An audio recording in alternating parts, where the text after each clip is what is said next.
নমস্কার, এসপিএন চ্যানেলে আপনাদের স্বাগত। এই মুহূর্তে ইস্টবেঙ্গল শিবিরের থেকে যে খবর ভেসে আসছে সেটা হলো মোহামেডান স্পোর্টিং ম্যাচে জয়ের চেনা রাস্তায় ফিরতে মরিয়া ইমামি ইস্টবেঙ্গল টিম ম্যানেজমেন্ট গতকাল প্লেয়ার্স হোটেলে খেলোয়াড়দের নিয়ে একটা মিটিং করেছেন। সেখানে শুধু ইমামি কর্মকর্তারাই ছিলেন না ইস্টবেঙ্গলের কোনো সাবেক কর্তা। বোর্ডে যে তিনজন আছেন, সেই রূপক সাহা, দেবব্রত সরকার কিংবা সদুদা, কাউকেই খুঁজে পাওয়া যায়নি, তারা ছিলেন না। এই যে দেবব্রত সরকার কেরল ব্লাস্টার্স ম্যাচের পর বলেছিলেন না, আমাদের হাতে কিছু নেই, বোর্ড ঠিক করবে, বোর্ডের হাতেই টিমের ক্ষমতা, একদম সত্যি কথা বলেছিলেন। চাপের মুখে সত্যি কথাটা পাবলিক যখন তাকে চেস করেছিল, তিনি অবশ্য খুব ঠান্ডা মাথায় ডিল করেছিলেন এবং খুব চমৎকারভাবে ডিল করেছিলেন সমর্থকদের। তখন কিন্তু সত্যি কথাটা মুখ থেকে বেরিয়ে গেছিল। মোহনবাগানের মতো ইস্টবেঙ্গলেরও ফুটবল টিমের কোনো নিয়ন্ত্রণ ক্লাবের হাতে নেই। ভালো করে শুনে রাখুন, ইস্টবেঙ্গল কর্মকর্তারা দুটি ব্যাপারে এখনও এগিয়ে আছেন। তারা এটার জন্য আত্মশ্লাঘা অনুভব করতে পারেন, কিন্তু এই আত্মশ্লাঘা অনুভব করতে গিয়ে তারা বারবার স্পন্সরের সঙ্গে ঝামেলায় জড়িয়ে পড়ছেন, লগ্নি গাড়ি সংস্থার সঙ্গে লগ্নি পড়ছেন, কোয়েসের সাথে পড়েছেন, সি সিমেন্টের সাথে পড়েছেন, ইমামির সঙ্গে পড়েছেন। সব লগ্নি গাড়ি সংস্থা খারাপ আর ইস্টবেঙ্গল ক্লাব কর্মকর্তারা ভালো, এটা তো হতে পারে না। যুক্তি দিয়ে কথাটা বলছি।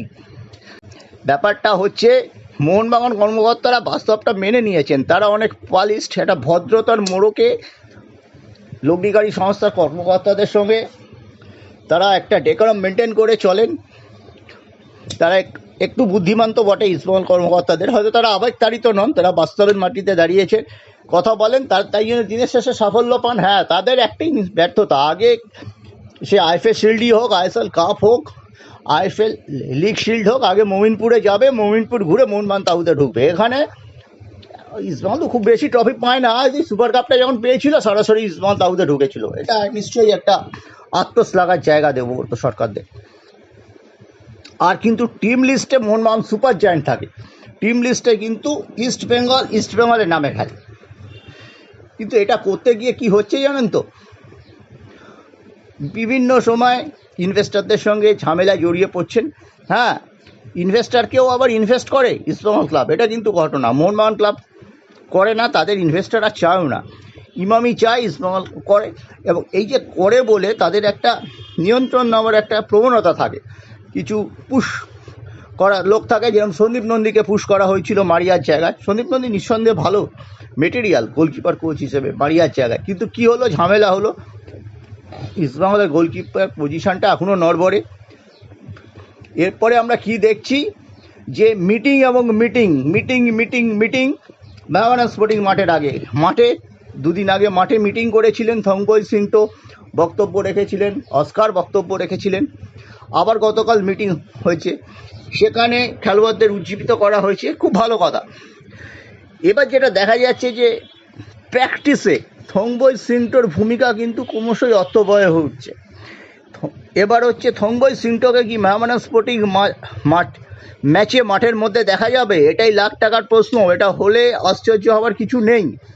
থংবই সিংটোর টিমের প্রতি নিয়ন্ত্রণ যেভাবে বাড়িয়ে দিয়েছেন বিভাস আগরওয়ালরা, তাতে তিনি মাঠের মধ্যে থাকতেই পারেন। এই থাকার ব্যাপারে কতগুলো নিয়ম আছে।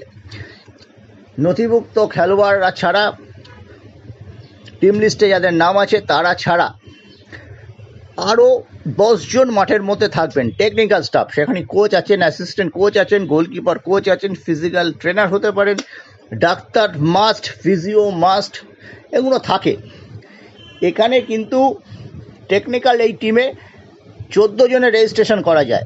আজ পর্যন্ত থংবই সিংটো নাম রেজিস্ট্রেশন করা হলো, তাকে কোনো দিন ডাগ আউটে দেখা যায়নি, সাইড বেঞ্চে দেখা যায়নি। মোহামেডান স্পোর্টিং ম্যাচে লাখ ফেরাতে থংবই সিংটো কি ডাগ আউটে থাকবেন, সাইড বেঞ্চে থাকবেন? এটাই লাখ টাকার প্রশ্ন, এবং তার থাকার সম্ভাবনা বাড়ছে। কারণ ওই বিভাস আগরওয়াল, যার সাথে এই মুহূর্তে ইস্টবেঙ্গল কর্মকর্তাদের মূল যুদ্ধ, কারণ আদিত্যরা তো টিম সম্পর্কে তারা খুব একটা দেখেন না, আদিত্যবাবুরা, তিনি ছেলেকেই দায়িত্ব দিয়েছেন। মনীশবাবু তো ফুটবল সম্পর্কে খুব একটা উৎসাহী নন। সন্দীপ আগরওয়াল আছেন, তিনি হচ্ছেন CFO সংস্থা, তার সাথে ইস্টবেঙ্গল সমর্থক সাবেক কর্তাদের মোটামুটি সুসম্পর্ক আছে। তিনি ক্লাবের অনুষ্ঠানে আসেন, কিন্তু তিনি যে মালিক সেটা কিন্তু নয়। এটা অনেকে মনে করেন যে সন্দীপবাবু মালিক, সেই ধারণাটা কিন্তু ভুল। সঞ্জীব গোয়েঙ্কাও যেরকম যান না, ইদানিং আদিত্য আগরওয়ালরাও ইস্টবেঙ্গলের মঞ্চ এড়িয়ে চলেন। যাকে সেটা হচ্ছে ভিন্ন কথা। আগামী সোমবার মায়াবানা স্পোর্টিংয়ের বিরুদ্ধে জয়ের রাস্তায় চীনে ব্রেকের আগে মোটামুটি একটা স্বস্তিজনক অবস্থায় থাকার শেষ সুযোগ ইস্টবেঙ্গলের কাছে। সেটাকে ইস্টবেঙ্গল পারবে। মেরাজউদ্দিনের টিম কোনো বিদেশি নেই, কিন্তু তাদের স্বদেশি ব্রিগেড, আমি বলবো ইস্টবেঙ্গলের স্বদেশি ব্রিগেডের চেয়ে খুব বেশি ভালো খেলছে। টপারে গগৈ দারুণ মানিয়ে নিয়েছেন। প্রথম একটা দুটো ম্যাচে ফাম্বেল করছিলেন, কিন্তু রেমসাঙ্গা এবং অ্যাডিসন সিং, এই দুটি ছেলে, পাহাড়ি ছেলে, যদি উইং দিয়ে যায় প্রচুর স্টেজ হবে। এবং ইসরাফুল দেওয়ানকে যদি তিনি গোলটা চেনেন, তাকে যদি আরও সুযোগ দেওয়া যায় এবং পরিবর্তন হিসেবে ফারদিনকে যদি নামায় মায়াবানা স্পোর্টিং, তবে মায়াবানাও গোল পেতে পারে। তারা স্বপ্ন দেখতেই পারে প্রথম পয়েন্টটা ইসমাইলের কাছ থেকে তুলে নেওয়া, কারণ একা আনোয়ার আলী কী করবেন? জিকসন সিং তো আদর্শ স্টপার নয়, দুখানা সাইড ব্যাক অত্যন্ত দুর্বল। এবং তারা ফাস্টিং করা হচ্ছিল। সোমবার তো আর ফাস্টিংয়ে থাকবেন না। এখন দেখা যাক, রশিদের পায়ে লং রেঞ্জার আছে, দূরপাল্লার সাথে গোল তুলে আনতে পারেন তারা। সোলসবার্গ কোনো স্ট্রাইকারই নয়, 8 মাস বাইরে ছিলেন। ইউসেফ নিশ্চয়ই গোলটা চেনেন এবং গোল মিস করেন। যারাই গোল মিস করে, যারা গোল করার মতো জায়গায় যায়, তার উপর ভরসা রাখাই যায়। ন্যাকার সাথে তার লড়াইটাও রয়েছে সর্বাধিক গোলদাতা হিসেবে। মায়াবানা স্পোর্টিং ম্যাচে ইউসেফের কাছে সুযোগ থাকবে গোল সংখ্যা বাড়িয়ে নেওয়া, দলকে জয় এনে দেওয়া।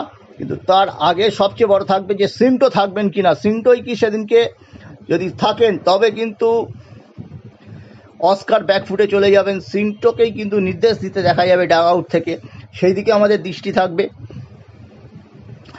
এটাই ছিল আপডেট।